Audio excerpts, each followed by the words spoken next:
Good morning, everyone, and welcome to American Scouser's Morning Coffee or Tea with American Scouser. It's Friday, and yes, damn right, it is Reckless Friday.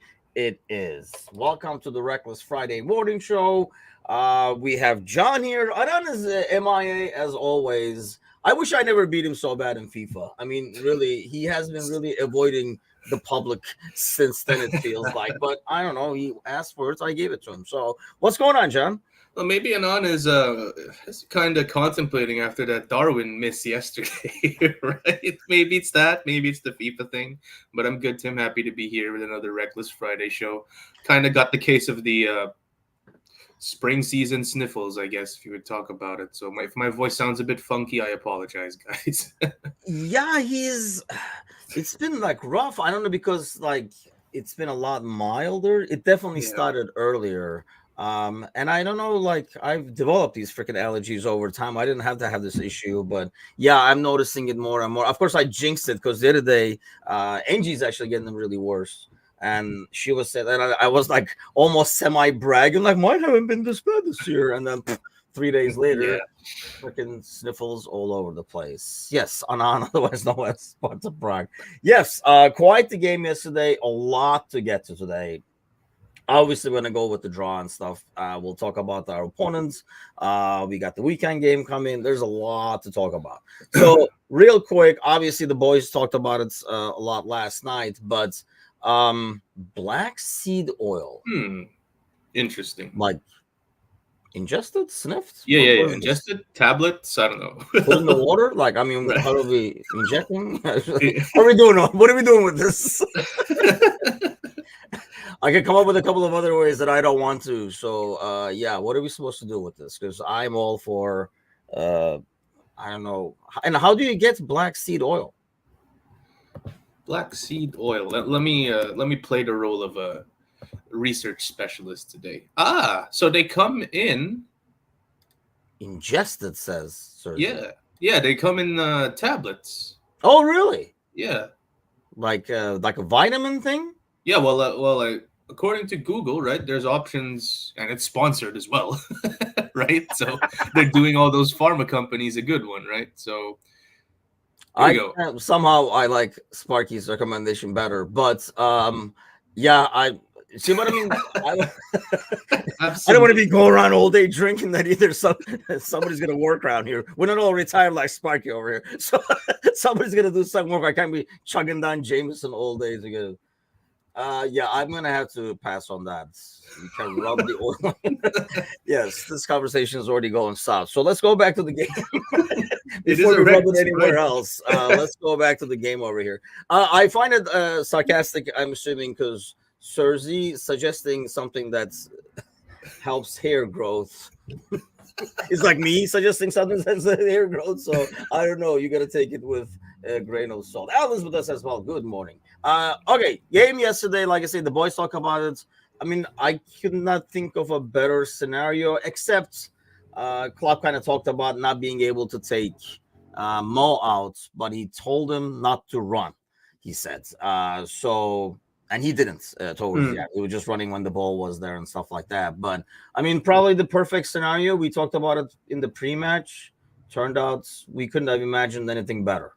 Yeah, I'm kind of surprised how into it they were. Like, at 2-0, 3-0, it probably could have eased the gas off, if you guys recall the 5-0 against Man United. When it was 5-0, we went down 4 gears. Like, we were at gear 5 and we went down to gear 1. But when it went to 2-0 in a tie that was essentially over, we went up another gear to make it 4-0 within 15 minutes. So yeah, Sparky says a good training session ahead of the big game on Sunday. So Kazi kind of alluded to it in the pre-match, where you don't want to lose this game, right? You want to be riding a wave coming into Man United, and I guess they kind of got that mentality where, we're facing our biggest rivals on Sunday, so we might as well come in. Everyone is firing. Gakpo got 2 goals.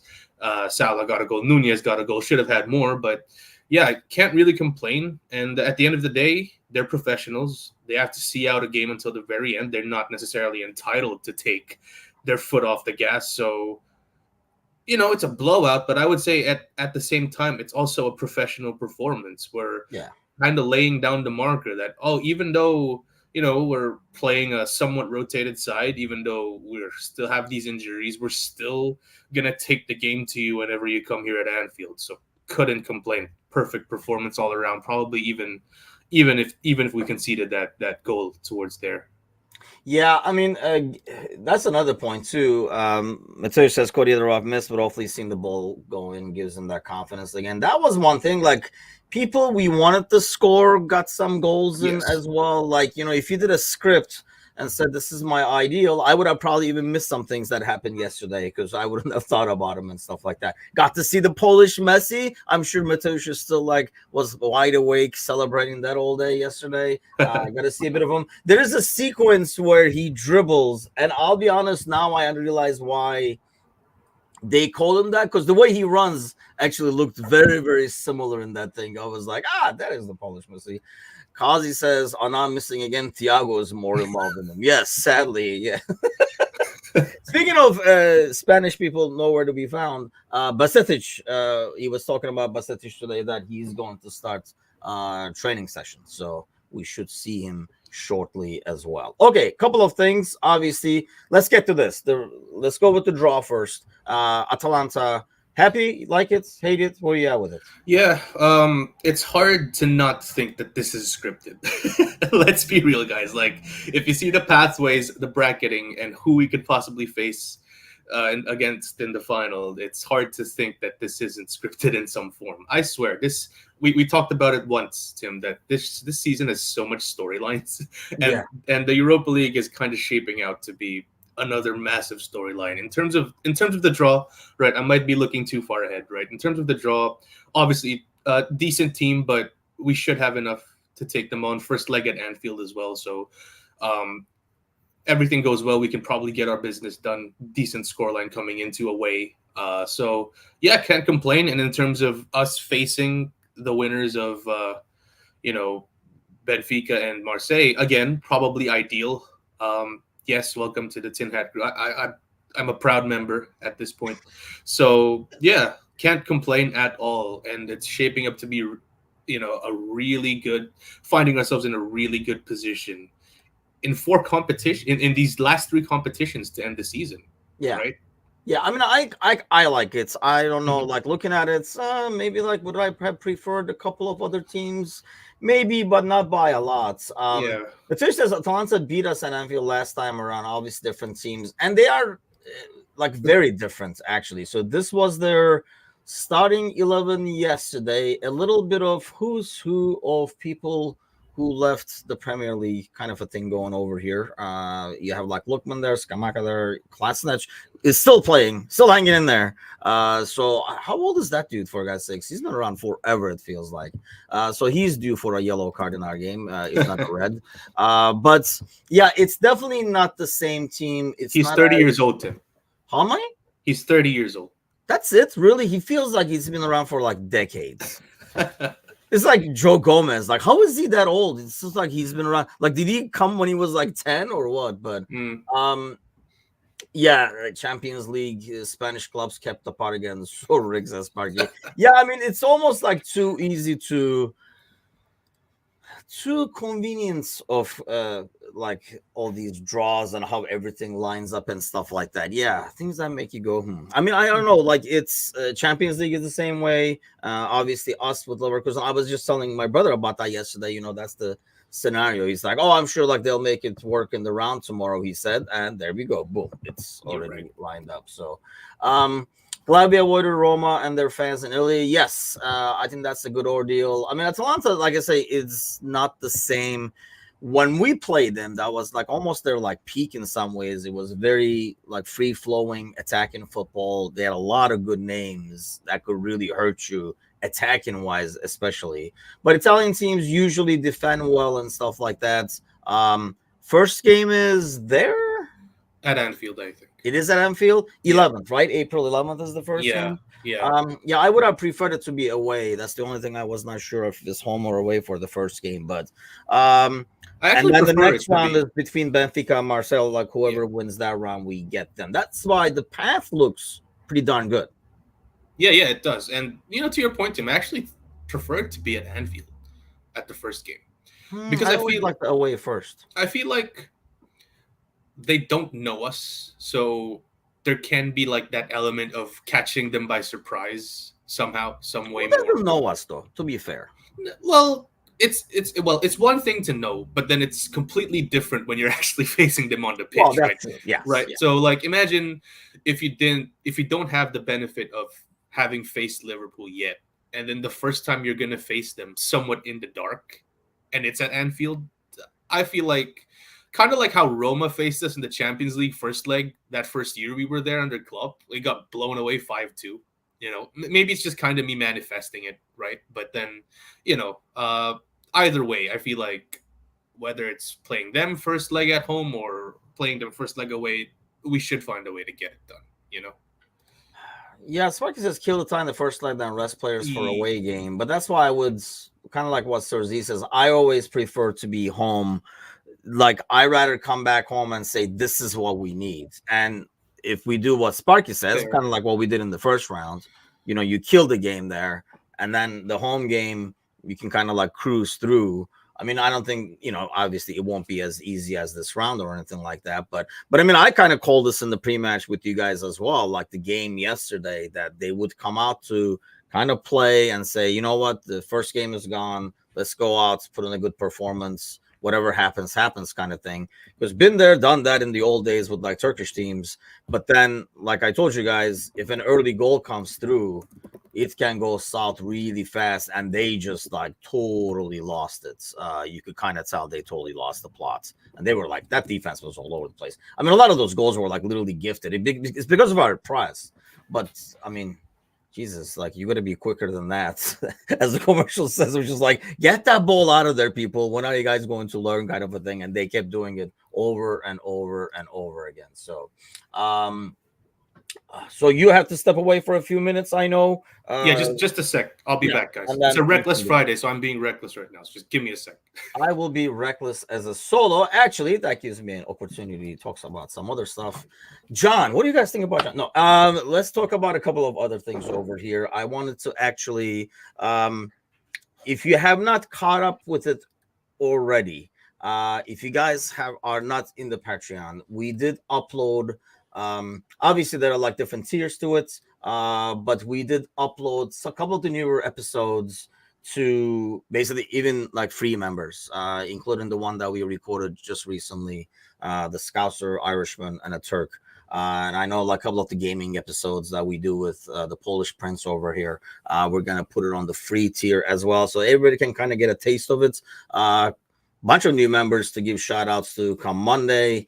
And then we even have a Monday night podcast guest, which is the highest tier, is what gets you that. But yes, we have a Monday podcast guest coming up in the next few weeks. But yes, even the Gordon, what we call the Gordon Lee tier over there, $1 a month is available. But you can sign up for free and get some of the content. But it's a great way to support the site by doing the even if it's just $1 a month kind of a thing, and you get access to a lot of clips and stuff like that way. Okay, let's get back to the draws. Obviously we talked about us, Atalanta. We're taking it and running away with it. I do agree, like I say, what Sergi was saying. I would rather play the second game at home in Anfield, but it is what it is. Oh, there he is. He's back already. That was fast.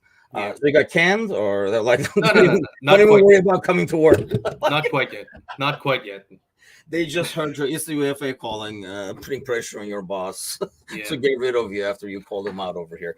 Champions League, let's look at that side, because that in a way worked out mighty good. I mean, there weren't any like really poor teams. I'll be honest, I was kind of hoping, as much as I hate Atletico, when I was watching the PKs, normally I would heavily root against them.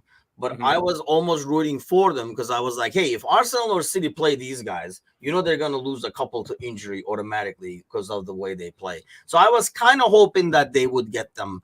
But really, it's kind of like panning out pretty good over here, where Arsenal takes on Bayern, and then City take on Real. And I think in the next round, they take on each other, from what I understand, correct?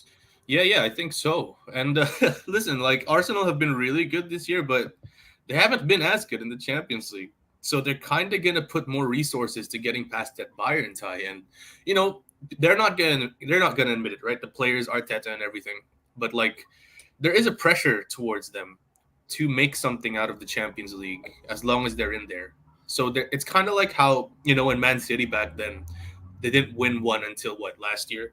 There is a pressure like that seeps into their mentality before each game, and it could end up costing them quite a few ties, like it did Man City back in the day, right? So, like I'm kind of hoping that's going to happen with Arsenal, and Bayern haven't been good this year, right? Like they're what 8-9 points off of the top of the Bundesliga, Yeah, right? they're. So I mean, in some ways, though, that's now they're gonna have to focus on the Champions League because the league looks a little out of reach at that point, even right, for Germany. exactly. So even though they're kind of meh, they're still pretty dangerous, especially over two legs. You got Harry Kane there who loves scoring against Arsenal. So, yeah, the more that these guys can be, let's say, caused to look away from the title race right now, the more I'm for it.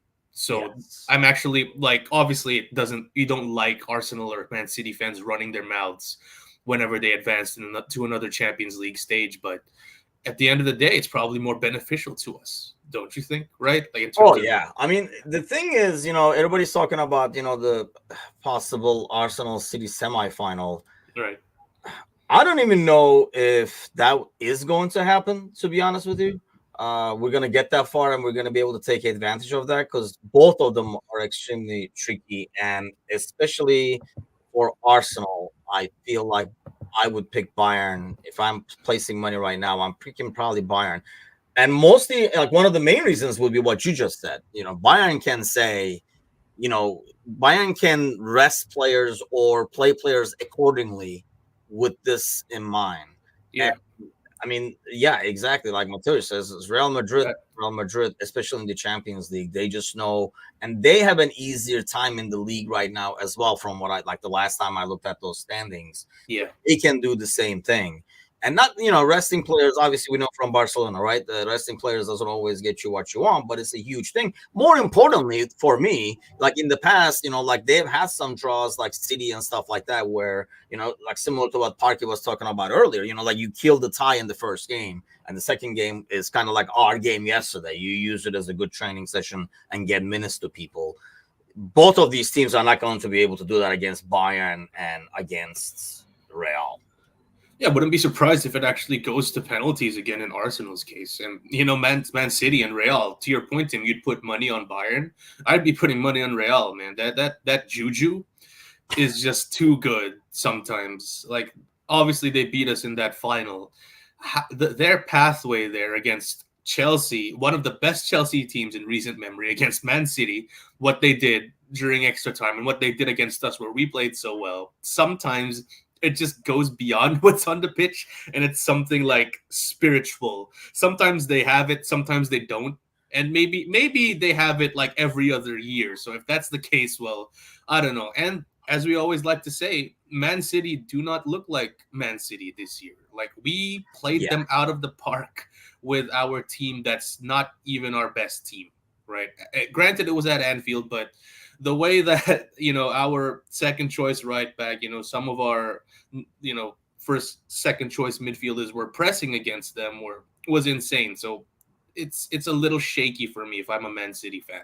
I Obviously, think the way they defend, especially yeah, like defend the counters, and Real is very suited for that. I will love an Arda Güler goal in like the 90th minute when he comes off the bench or whatever.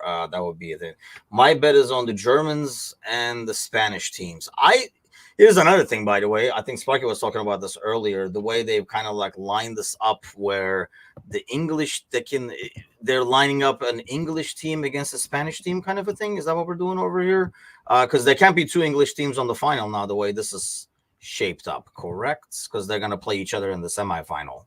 right. But they could potentially be two Spanish teams in the final, looks like. So, on the downside is for Bayern having no away fans allowed at the Emirates. Why is that? Yeah, why is that? Isn't that That ain't fair, now is it? Unless they have a ban or something like that. I'm Yeah. not aware of this. Let's explain himself, I'm sure. Partho says, on paper at least, ideal scenario. Yes, you did avoid those big guys. That's, I think, good. Setting up things nicely for Dublin and Leverkusen final. Yeah, we talked about the scenarios. I think this is like, yeah, like when I look at those draws, and Fenerbahce didn't get the best one, mind you, but I was like, for Liverpool, this is like freaking like ideal in some ways. I thought like the team we match up against, the rest of the path towards the final, and the Champions League draw of Arsenal and City. Because really, Atletico, Dortmund would probably be one that I feel like would be a bit easier for a team like City, especially. Yeah. Maybe not for Arsenal as much, but definitely for City, I felt like they could just pick apart Dortmund defense and do their thing. So, really, if you look at the Champions League draw, there are not a lot of teams left that are not that good. So it's like everybody's a top dog over there right now. Dortmund is probably the one that squeaked in, along with Atletico Madrid, and they matched up against themselves. So, oh yes, so they do have the ban. Fans throwing fireworks onto field versus Lazio. I always love this, by the way, how some clubs get the bans and some clubs don't. Because we see all kinds of crazy stuff, and then I don't see a ban coming with it afterwards, but then seeing it over here. So, so let's talk about this over here, because there was a lot of conversation about it on the Discord channel as well. Joe Gomez back in the England squad. Joey G is back in the national team. What's your take on that? Really happy for him. Again, I was one of those who were probably thought that this might have been Gomez's last year, or one of those who wouldn't have minded that, we probably sold him last summer, and I'm definitely glad to be proven wrong. If we're talking about a Mr. Utility for our defense, play him anywhere. Yesterday he played CB. Could play both fullback positions, he can even play DM. So I'm really happy for Gomez. It could have been really easy for him to be like, I don't have a starting role here. It goes to Klopp and goes like, yeah, I don't have a sure role here, so I'm probably just gonna move on. And knowing Klopp, he'd probably be like, you know what, fair enough, you can go. But to his credit, he stuck by it, and now he's kind of reaping the rewards. And Klopp said that he's really happy for him. Gomez was really happy. And I'm really happy for him, man. Yeah. If we're talking about, like, obviously when we're talking about in the player of the season conversation, there's going to be like the Van Dijks, the Salahs, even the McAllisters. But then Gomez is a sneaky shout, considering how he was so critical for us in terms of navigating, the injury crises and everything. So yeah, really happy for him. He deserves it. Yeah, I think that's the thing. Klopp was even talking about, like, how happy he was to hear it, and I know we hate to hear it in some ways, because, well, I know a lot of Liverpool fans, like a lot of Scousers who don't consider themselves English and support the national team anyway, could care less and would rather not send anybody there. That for one, and two, I think the biggest worry is all the injuries. That's why I think we're like worried about him going there. But at the same time, we follow these guys and support these guys, and you also got to support what they want to achieve in terms of their careers and stuff, and not only when they're wearing our jersey. So I think it's like a huge thing for him. I'm sure it's a huge thing for him. Klopp said it was. So you got to be happy for him and just hope that nothing bad comes out of it in terms of injuries. I mean, to be fair, like, Gomez's injuries always have been like big injuries. He's not a huge, like, a muscle injury guy due to the games. It just has been some really unlucky stuff for that kid. Yeah, some idiot tackles him when he's out of play or some shit like that. Yeah, it's very rarely. Good old Sean Douche Burnley, right? Exactly. And I won't say much in terms of, like, because I don't want to risk jinxing him or anything, but it's been a really great season for him, health-wise, and long may it continue. I understand the concern about his fitness and everything, but this is what Gomez wants, and good play typically gets rewarded at this level. And the fact that he's called back up for England, whether it's because White wasn't joining or whatever reason, is a good sign. Because it means that we have Joe Gomez of old back. So I'm all for it. Like, if he gets called up for the England team more frequently, I'm all for it because that means he's continuing to play at this level, which is only good for us, right? Yeah, I mean they are friendlies. I don't know who England is taking on. Who are they taking on? Do you know by any chance? Oh, there we go. Oh All right. shit, they're taking on Brazil and Belgium. I love how they play like 3 days apart too. So Saturday is Brazil, and then Belgium afterwards. Looks like. The only thing is, while I agree with Partos saying in terms of they are like ultimately friendlies. The problem with this is that it's a ticket to the Euros when for the players involved, and like when you're playing against Belgium, I'm assuming they qualified. So it's like there's always that chance. And honestly, that's what I mean. Like with Gomez, it's always been like an unlucky situation. It hasn't been like a muscle issue or like he overexerted himself or something like that. But yeah, it's a big plus for him. I'm like, yeah, you can't feel anything but happy for the dude. And I know what Sparky's saying. We'd rather have no international players. I think as a fan, as a Liverpool fan, I agree to that. But like I say, for most players, if not all players, the national team thing means a lot because it's like a separate thing from. It's one thing to be noticed as a good club player, make the money and recognized for it, but it's another one to be recognized for your like country.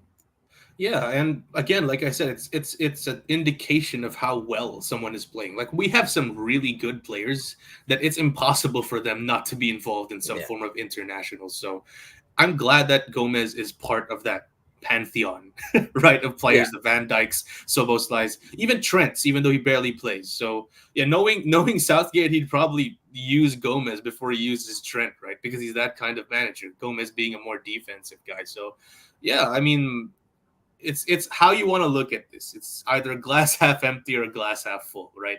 I'm kind of leaning towards the glass half full because, again, it's kind of how I set up Gomez towards the start of the season, where I essentially wrote him off. And I'm really glad to be proven wrong. So I'm just really happy. Good thing this channel has some Joe Gomez supporters that stuck with him through thick or thin. I'm not going to name names, but people out there. Hey, yeah, I've learned my lesson, which is why I'm super bullish on everyone who's ganging up on Gravenberg now. Because I feel like it's gonna one day is like.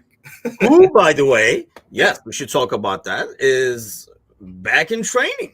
Yes. I'll be honest. Like when I saw that injury, and that was the Carabao Cup, right? When I saw that injury, it looked like he was going to be gone all season. No, sorry. Go ahead, Tim. You're not allowed to change your opinion. That wasn't explained when I first joined AmericanScouser. That wasn't explained to me by Tim that I can't change my opinion. So yes, it's in the fine print.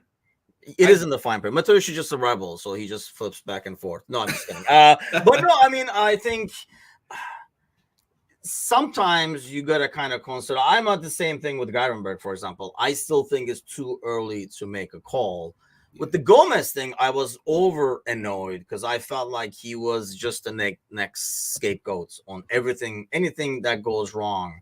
And when people do that, when fans do that and try to pin it on a guy, so whenever we concede a goal, somehow it's his fault, even when clearly it is not.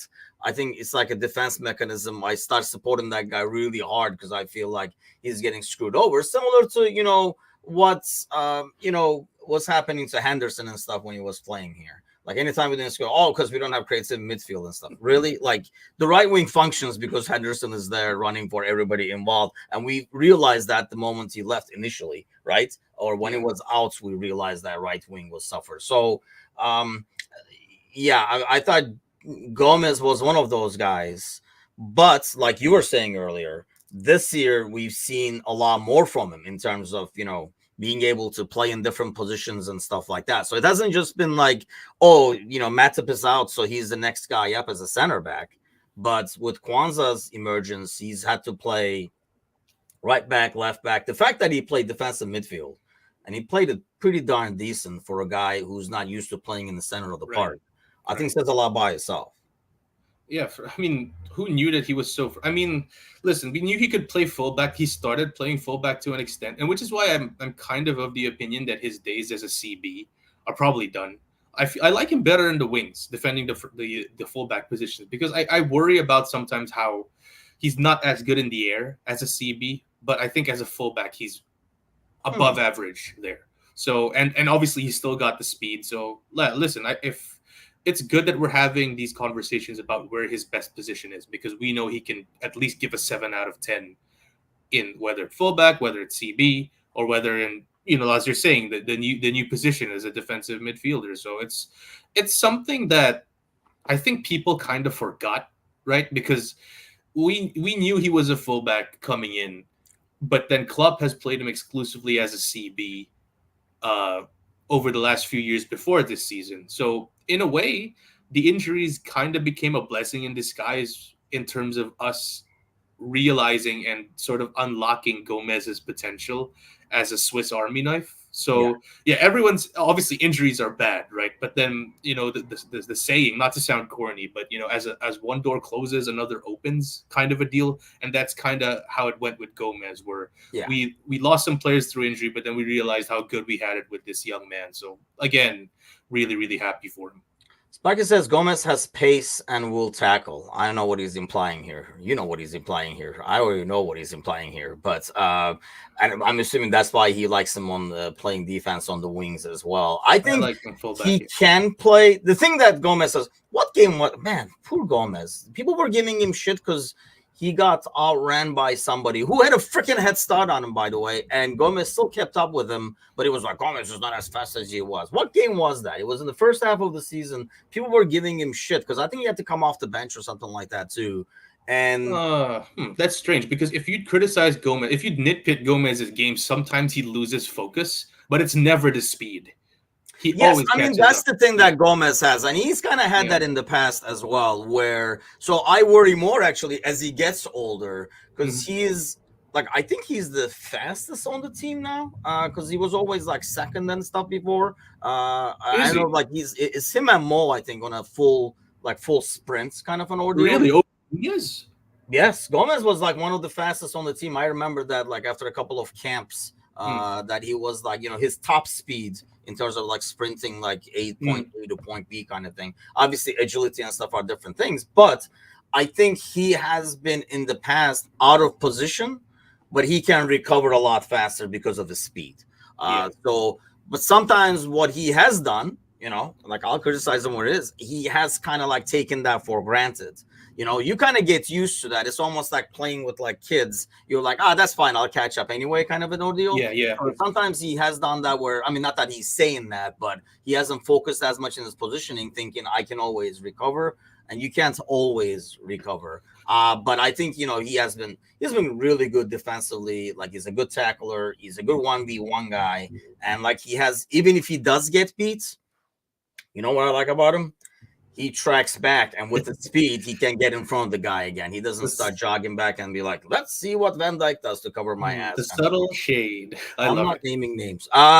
Speaking of, also was wondering whether you have thoughts on whether Trent walks back into the lineup. Um, Bradley continues on the Trent has match full as unfair as it is to Kelly or Ellie. I think so too. Like I think Ellison is a no-brainer, right? He comes in and he walks into the lineup. I think Trent walks back into the lineup. Maybe I think what Bradley has done and what Gomez has done allows you to bring him back slowly. But ultimately, I don't think you're putting either one of them above your vice captain. No, no, of course not. And I might actually have to agree that Trent immediately comes back, even though I'm not super for it. Like if he's going to be coming back, and this is me manifesting it, I feel like it'll be as an 8. I don't know. You're still with that, Yeah, man. I'm still with that. I think Here we go. no, no, no, Thanks, not Marco. Sid, Thanks for Sid, starting this crap all over again. not a 6, not a 6 as an 8. Because let's be real, our right side of midfield, so Bosley started off well. Harvey's good, right? But then there's no one has really nailed down that position yet. Like, would you say, like, if you're gonna ask everyone here at American Scouser, who would you have as your first choice right-sided 8? Some people would say Szoboszlai. Some people would say Harvey because he's been in better form. Some people would say McAllister, right? So it's not super set in stone. So I feel like there's an experiment to be put on there, considering we're, like you're saying, there's no risk, there's no like rush to put him back in the right back spot.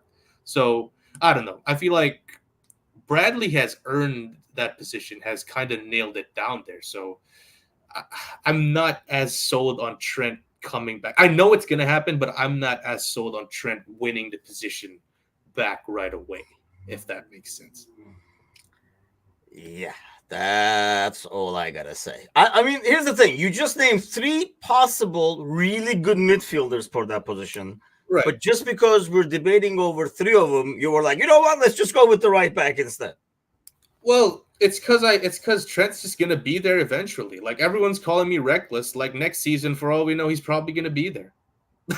Right? Like it's already set in stone, people. He's gonna be there in midfield. So I think, I don't know, man. I feel like Bradley's you can't displace him for how good he's played, right? But then you can't necessarily not have the qualities that Trent gives either, in terms of his passing, in terms of what he gives. That's why I was giving you guys shit yesterday during the game, because Gomez was pinging balls all over the place yesterday. And I was like, oh, let's just put this guy in midfield. He can pass. But yes, you can move McAllister. I agree. You can move Endo right now, right?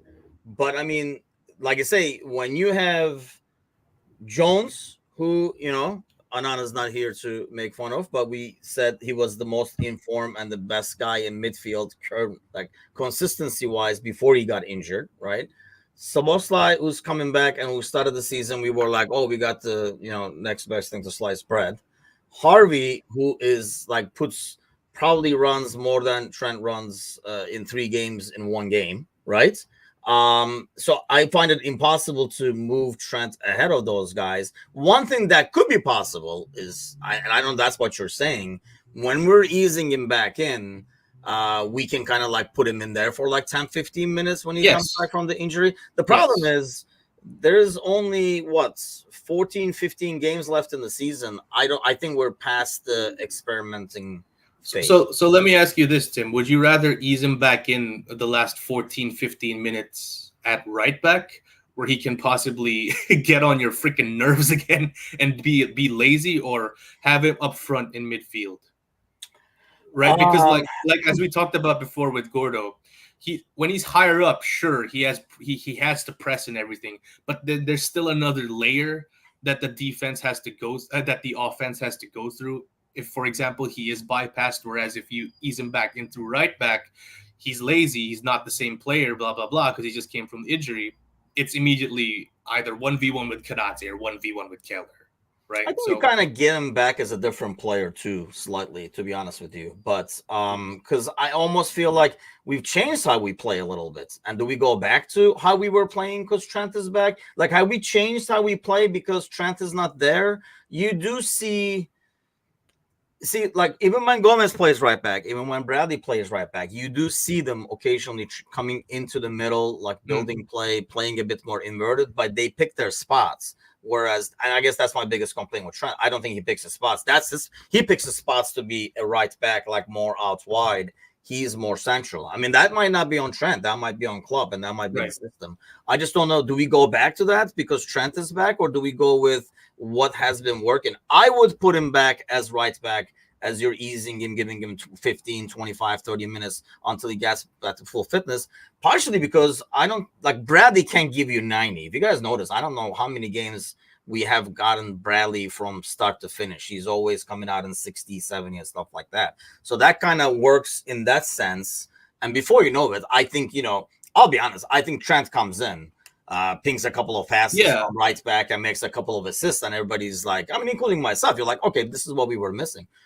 I'm not saying like Trent is not a huge piece and he's not a great player, but he has to kind of play more responsible defensively and not just think of himself as a which is why I'm pushing for him to be included in some capacity. Like as Partho said here, I'm not calling him supremely lazy. It's just sometimes he can be left. It can be a lot. It can be. There's a lot to be desired, right? People will hate me for this. I agree Yeah. with Sparky. He's a lazy defender. There's no way around it. He's a lazy defender. Yeah, there we go. What you guys say? Like I'm putting it mildly, and then Tim is just going straight forward. Yeah, there's no holding back. It is what it is. You got to call what you see, and I'm not going to bullshit because I like the guy, and I love the kid. I mean, obviously we watched him since he was a kid, but no other right back in this league gets passed and then jogs back. We just talked about Gomez. If that's Gomez as a right back, it's not like he doesn't get passed. But how many times have we seen a player cut in, get past Trent, and he never sees Trent again? That is a problem. That's lazy defending. Especially when somebody is covering for you. Your job as a right back, your job as a back, your job as a goddamn defender, your job as a goddamn player is to get back into the situation, especially with your defensive responsibility. So if you get past and Konate, Kwanzaa, whoever is on your side has to now slide over, your job is to haul ass to get back into position and cover that. And he does not. I mean, I think this is a good example. Not that I'm saying he's a better right back. Kyle Walker does some really bonehead plays as a right back. We've seen him done it a lot of times against us, like poor clearances and stuff like that. But one thing is he tracks back. And he has the speed. To be fair, he has the speed. He's probably closer to Gomez in that sense, where he can take some really weird positions, but he's so freaking fast, he can kind of make up for it, kind of an ordeal. That's why I'm calling him lazy. Not like, oh, that's how we play, and then he gets over and stuff like that.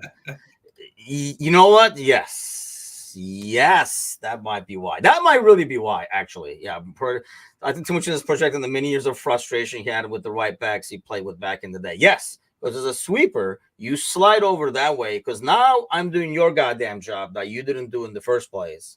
So the least you can do is come back and do my goddamn job because I'm over here doing your job, covering that wing. And if you're still over there jogging back to see what's going to unfold, that's not going to happen. And I see that over and over and over with Trent. I think people see what they want to see with his defending. It's really going to be interesting when, I'm kind of resigning myself to probably, it's just written in the stars that probably Alonso might come in. He plays like a 3-5-2, right? I know Kazi and the like said that Liverpool never play three at the back, but having Trent as a dedicated wing back where he's probably not under as much pressure to defend is probably might be the happy medium that we're looking for, right? In a 3-5-2. I don't know. Just food for thought, right? Like obviously Alonso would have to adjust. But then you have to play an actual 3-5-2. Right, exactly. I know what you're saying. Mm-hmm. Sometimes we play like that, but I think that's why we don't get anything out of Robertson. And it has really hurt Robertson's like contributions. And you see now, like, and that's why I wondered, like, do we keep playing like this? You see now when Robertson is in there, there's a lot of Tim, I'm looking stuff like that. Right, I'm looking forward to next season. Oh, okay. Yeah, next season, because I feel like playing Trent as a wingback in a 3-5-2 system is where we get the best of both worlds for this argument, where he's not necessarily under so much pressure to defend, but then we also get all his qualities going forward, if that makes sense. Honestly, and I don't think I'm going to believe, I can't believe I'm going to say this, but I honestly think in his mind, and watching that interview, he has this in his mind now, and I think that's why it's affecting his defending, that he wants to be that midfielder. He thinks he can be that midfielder and do it. My only hope is if we do it, against all my wishes and all the letters I've been sending. No, but if we do it, maybe that because he is where he wants to be and he feels where he wants to be, he will put in the work rates required. And here's another thing: like we don't know when we get a new manager and the system changes, will are certain positions that are extremely demanding now, are they going to be as demanding then? Are we going to expect that person to press, this person to, you know what I mean? So a lot of things will change, but maybe if he played that, because the wing back thing, while I understand what you're saying, because you feel like, the defensive one, I just don't think he has the pace to be a wing back. He would be the one guy in, I think, and you would have somebody speedy next to him who's still going to sprint back and forth that right wing. That's the only thing. And, you want to take advantage of his, he's really good on the ball. He can make some quick decisions, his passing and stuff like that. So I understand why everybody constantly talks about him being a midfielder. but it's like the chicken and egg thing, right? What I'm saying is a chicken and egg thing, where I'm basically saying, oh, if he maybe when he's a midfielder, he will put in that work rate. But then why doesn't he put that work rate in there? So I will even say, you know what, with that rate, maybe we should use him in midfield. Yeah, it's the conundrum, isn't it? And there's kind of like, again, it's how you look at it. Like some people think that, yeah, he's ass defensively, but what he gives, and I'm one of these people. He can be ass defensively, but then what he gives on offense makes up for it a lot, right? Like if he can give you up one goal there, we have like 90% possession against like 80% of the league anyway. So if he gives up one goal back there, he'd probably get us 3 more on the other end. Against the elite teams, like in the Champions League, right, where margins are so tight, where we had that one moment in the Champions League final where he fell asleep in the back post, it might not be as effective. But then when you're playing for the league, where you're only going to be facing these sorts of teams a maximum of 4 times each year, maybe we might be able to get away with it. But again, I have a different stance on it. You have a different stance on it, Tim. But I feel like I completely understand your points. I feel like it's just a matter of preference and how someone wants Trent to be used. Yeah, right? Like, and I think that's on. I think Trent himself wants to be used in midfield. Yeah. And I don't know, like, so much is going to change next year. It's kind of hard to project. We don't even know the manager. Sure. We're all guessing who the manager is going to be, but we don't know what the manager is going to be. We don't know what the system is going to be. I mean, one thing is for sure, like, going back to, like Sir Z was saying about like selling him and stuff. I'm not saying we should be selling him, but if he's going to be right back and you have another right back and you're not going to use him in field, you have to find a way to use him to get value out of Trent, because obviously he brings a lot.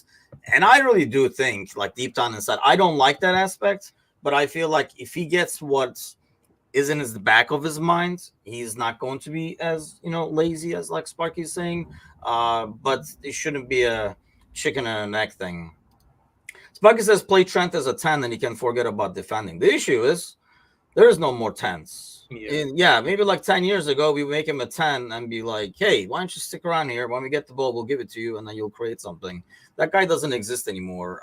Even Kevin De Bruyne gets yanked when he can't keep running and keep up with it because you lose midfield now. I mean, I think, back in the day, back in my day, you had number 10s, and then, they could just be like, I'm just going to create. Now that's not there anymore. That guy has to haul ass too. Otherwise you lose midfields is basically where the modern football is at. You don't see, I mean, I can't think of anybody right now. Is there like a old school 10 in the Premier League? You're looking at me like, what is an old school 10? It's always a hybrid though. It's like they can play as a 10, but then they play as an 8 now.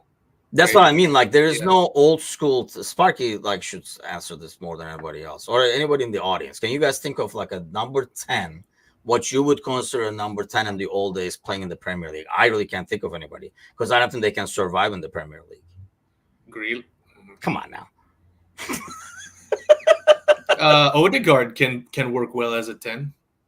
He can play as a 10 back in the day, but he's not playing as a 10 right now. I mean, Odegaard runs a lot and moves around. Okay. So you're talking about someone who really plays as a 10, but not. Yeah, like plays as a 10 would play 10, 15 years ago. I really can't think of anybody on any team in the Premier League.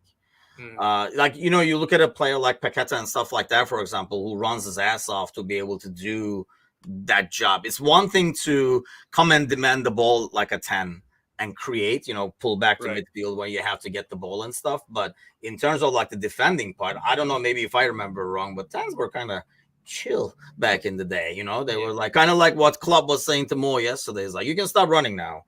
And that's what's Bowen runs his butt off and he plays like a winger. He's like an attacker. And Grealish is on the left wing. Like, I'm talking number 10, like Kulusevski from Spurs. No? Yeah, he's a winger as well. And all these guys you guys are mentioning run their butt off the ball. Yeah. Maybe not Grealish. But it's more of me thinking about guys who can play the role, but not necessarily. Yeah. So Bruno Fernandes. Yeah, Bruno. And what do we think of that? Exactly. Yeah. Case proven. Thank you. I just my case, Your Honor. And then he has a number 10s weren't as douchey back in the day. Right. But yeah, Bruno Fernandes is actually a close one Yeah. to that. And how does that pan out for United's defending? Which brings us to our final topic over here. Konate is a risk, looks like, so he won't be there. Obviously, we're going to be here for the pre-match on Sunday once the lineups come out. But I guess my bigger question is, with Robertson going 90 minutes yesterday and Gomez being taken out as precautionary, do you think we start the game like we started against City? Where we have Gomez as a left Left back. back, yeah. I was just like, when I was watching the game, that's what I was like thinking. I'm like, this is odd that Robertson is in there for 90. And then, because I don't know if you play Robertson 90, then have him play against United afterwards. Yeah, obviously we have the benefit of hindsight as to how it played out, right? Which is where we improved significantly with Robertson coming in that left back position. Listen, I think there has to be like an element of us being cautious here against United, but at the same time, that caution can be our undoing, because as good as Gomez is defensively, he doesn't support Diaz as well as Robertson. Yeah. So it's kind of like how we kind of have to balance it out here. How do we want to approach this? It's a one-off tie against kind of a shaky United defense. Does it go to PKs? Does it go overtime? I think it goes to extra time, then PKs. Is it? Okay. I was just wondering. I'm not sure. Yeah. I agree with what Sparky is saying. And here's the thing. Like, when you play against United, it's not like playing against... There is no replay anymore, is there? I thought after this round... Oh, okay. I'm not sure. Yeah, I'm not sure. I hope not, because that adds another freaking game over there. But I think, like City was playing, like City plays open. I expect the United team that's going to sit back and trying to counter, because that's really all they do. And I feel like they think that's the only way they can actually win. And probably listen, I was foolish enough last time to think that United would actually play us during that first game against Anfield. So they're probably gonna do the same thing here, especially since they're missing some people. Granted, they have more attacking options now, right? Yes. So maybe they might look to counter more now than they did last year. I mean, last year technically was 2023, right? So I think it's a balancing act. Sparky makes a good point about how Gomez could be very useful to defend against United's pace, but if you play him there, you kind of dull our left side with Diaz, because he's useless without an overlap, and we saw that against City. With an overlap, he looks was it the overlap? That's a good question, actually. What do you think about that? Was it the overlap that helped Diaz, or was it the fact that Mo came in on the other side? A little bit of both, I feel, because Gomez was kind of moving into the pivot as well. So if he moves central, that means Diaz is your only left outlet. So like City can double up on him and triple up on him or wherever. So I think it's a bit of both. On the subject of Mo, there's no reason he shouldn't start this. I know Klopp told him not to run, so that's kind of him like prepping him for that one, for that lineup. So it's going to be interesting. I'm leaning a bit towards Robertson starting against United, although I feel okay. So what I feel and what I want are two different things. I feel like Klopp is going to start Gomez, but I want Robertson on that left side. What about you? I'll probably agree to that. I mean, in this, I just don't, having seen him play 90 minutes, I just don't think he starts. I think it's the same thing. He comes up, like mid-game. So the forward line, we jumped the segments, but Diaz, Nunez, Mo, I think no argument there, right? Yeah. Midfield, Endo, McAllister, and... I would say Szoboszlai, just because I like Harvey coming off the bench more when the legs of the opponents are tired. As much as I want him to start, I feel like he deserves to start, but I think it would help us more getting Szoboszlai back up to match speed. Like yesterday was a good run out for him, and then obviously Sunday against United, and then to get him back there, but. Yeah, with Harvey, he's great. But then, again, like I said, I think he's more effective when legs are... Even though, like you said, United are probably going to be parking the bus. We probably have a bit more of the ball. So it would be nice to get that fresh leg in there. Where the thing with Harvey and Sobo, like Sobo loves to force shit, man. Yes. Like when there's nothing going on, he'll just take a shot instead of recycling the ball. Harvey for some reason, even though he's younger, has that discipline to just recycle it. So I feel like that would be more beneficial for us when, when United's legs are starting to tire and we need to get like a goal or something. So Sobo, Mac, and Endo for me. See, I'm going for the same thinking because Szoboszlai went 90 minutes as well.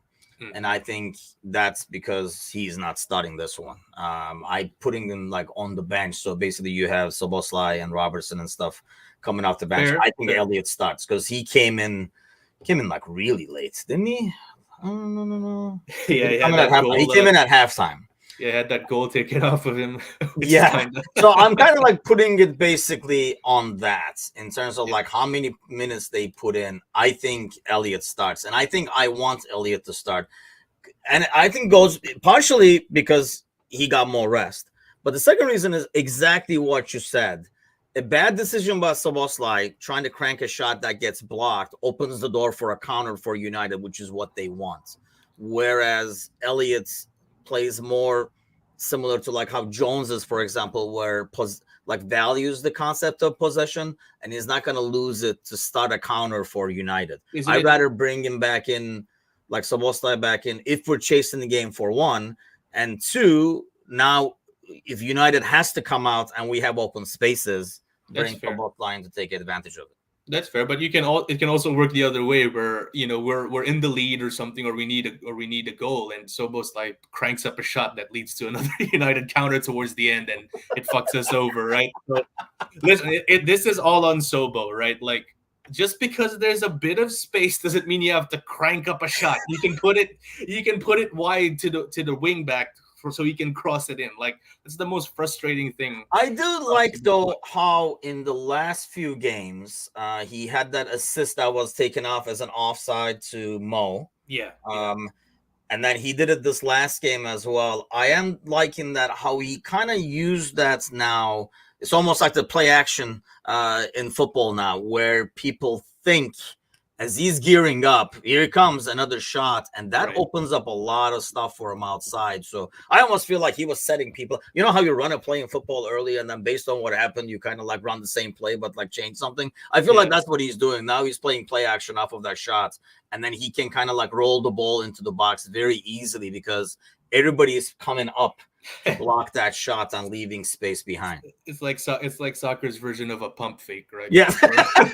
Where he just tries to swing his leg, look like he's going to swing his leg as hard as he can, but then he just softly passes it to Mo and waiting. Yeah, he's been doing that quite a few times in the last few games. So I was like, I mean, and you can do that because your shot is dangerous. So you had the threat of that shot. And that's what I kind of like about that. So I mean, no, if we get the guy in the earlier part of the season, and this is why I think it's a good opportunity for him to, because he's another guy that's going to play during the international break and play 90 minutes both games and stuff. I think he comes off on the back.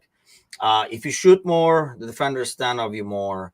Yeah, but I think the way it goes, like you see people like diving at him now to block that shot. So I feel like he gets spaces behind. His next step is taking advantage of defenders standing off you more, right? Yes. The thing is, he sees them standing off of him and he still shoots. Right? Yes, that's the only problem. Yeah, right? Exactly. That's when the pump fake doesn't work, but already they're dropping back. The pump fake doesn't work. Earlier predictions before we head out over here. 2-0. But it's going to be a really tough 2-0. Okay, I'm going with the Timuchin special. I even write the scenario is 2-0, then they get one. It becomes a little squeaky bum, but then we get another one on the counter because when United starts attacking, it gets ugly in the back. And that's when actually it can be 3-1, 4-1 is what I'm hoping for. 4-0 says Sparky. Damn, you guys are very optimistic. Well, Sergi predicted a mauling yesterday. It came true, so who knows, right? Yeah, but that goes back to what I was saying yesterday, too. He always predicts the mauling, so when it happens, we're like, oh, Sergi was right. That's why he does that. Yeah, I mean, this is the only thing they got left. So, I mean, that's why I expect fully focused United. But along the same lines, it is United. They have a very weak mentality. So once you get a goal, it can get ugly like a 4-0. I can see what Sparky is saying, especially if we get the early goal. You think Tim, like obviously we talked about them playing a bit more defensive. You think they'd be a bit more inclined to go because they're playing at home? Because I remember what Solskjaer said. He didn't want to go at us, but he felt the pressure to go at us when we beat them 5-0 because they were playing at home and they're still Manchester United, so on and so forth, right? I don't know. Maybe just me kind of hoping. I really think, I mean, it goes back. Cersei says 19 here. Okay. If they attack, I think that's the problem. I know what you're saying, like being home, the crowd pressure and stuff like that. But I honestly think the crowd knows that they don't want to go at Liverpool and you'll only get punished. I really think United fans realize where they're at and you don't want to open up this. Because I mean, if I'm a United fan, like I would hate how they go about some of these games. I mean, the way they played against like City and stuff like that. A United team should not be as defensive with all the money spent and stuff like that. But having said that, they also know, and I would think, I mean, I hope they feel like they have to attack. I just don't think they are that dumb. But let's hope that they're not dumb. But that's why an early goal will make them that dumb. And they will have to come out and attack. And that's when I think the game can really get away from them, especially when you have Mo and Nunez going at him and Diaz. You have so much speed up top. If Nunez can stay on, I think we can really. I don't think Ten Hag has the balls to play an offside trap against Nunez, Tim. Honestly, I don't think he would do that. Like Pep probably is. And first of all, there's some really good players for Man City there, so they can play an offside trap well. Yeah. But I don't know. I like Varane was good. Keyword was right. Like, and he probably gonna be playing what Maguire or somebody there. Imagine them. Maguire is eligible. Wan-Bissaka is eligible, and who was that? And Højlund is eligible to play. They both have at least have practice.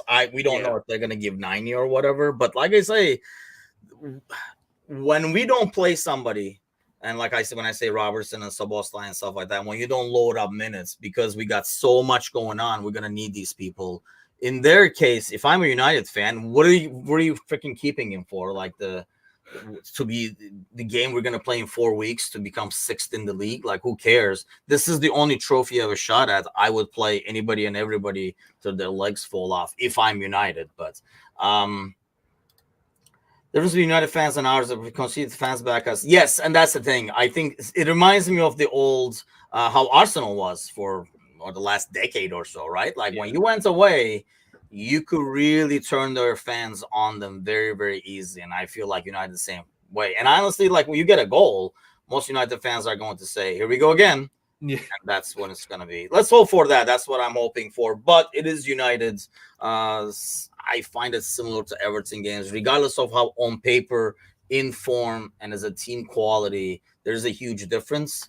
The whole rivalry thing is sometimes an equalizer. And the fact that this is the only thing they got going is an equalizer. So you're going with the 2-0, a painful 2-0. I'll go with the Timuchin special that can lead up to a 4-1. But hopefully we'll get that win. Nothing sweeter than winning against United at Old Trafford. But we'll be back Sunday right before the game once the kickoff comes up for our pre-match. So do join us then. Until then, like, subscribe, and most importantly, as I always say, grab another friend by the ear and say, come follow these guys. Don't be reckless. Go get these guys to follow us and join in the conversation and have their say as well. And like I mentioned, the Patreon thing, go check it out. I mean, if you hop in as a free right now, you'll get access to the rest of the content this March.